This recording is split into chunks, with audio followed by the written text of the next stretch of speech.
Well, it has been a rough weekend at Orlando International Airport. Hundreds of flights were delayed and almost 24 were canceled, mostly because of all that rainy weather. One thing that's not adding to all those delays, rocket launches. News 6 anchor Eric Von Anken is at MCO showing us how the FAA coordinates the flights and launches.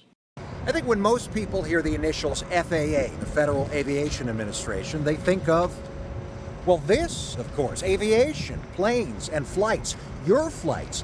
But what I didn't realize until I started covering space and the Space Coast is that the FAA manages all space flight. They have to close airspace, so your flights don't end up flying through the rocket launches. So when you're flying, you probably have no idea that your flight is being rerouted for your own safety. What you are keenly aware of, though, certainly, is when your flight is late.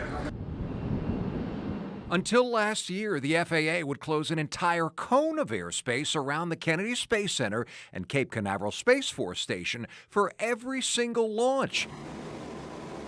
That would cause as many as 36 flights to be rerouted, affecting more than 4,000 passengers, delaying them all collectively as long as 5 hours. Now, the FAA only closes the airspace to the east and south of the launch pad, since that's where most rockets go, after what it calls risk analysis. So this change leaves the flight path open for most planes coming in from the northeast, and that means, for most launches, no flight rerouting and no flight delays.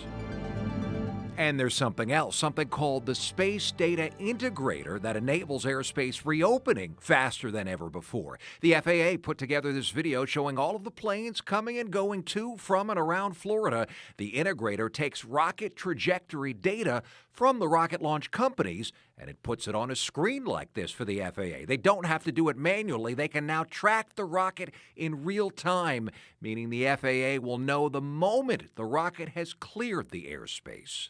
That's why the FAA says it has been able to close less airspace for a shorter amount of time and reopen all airspace almost immediately after a rocket launch now, sometimes as quickly as 3 minutes later, resulting in fewer flights rerouted and fewer delays, at least because of the rocket launches. The FAA still cannot, of course, control the weather.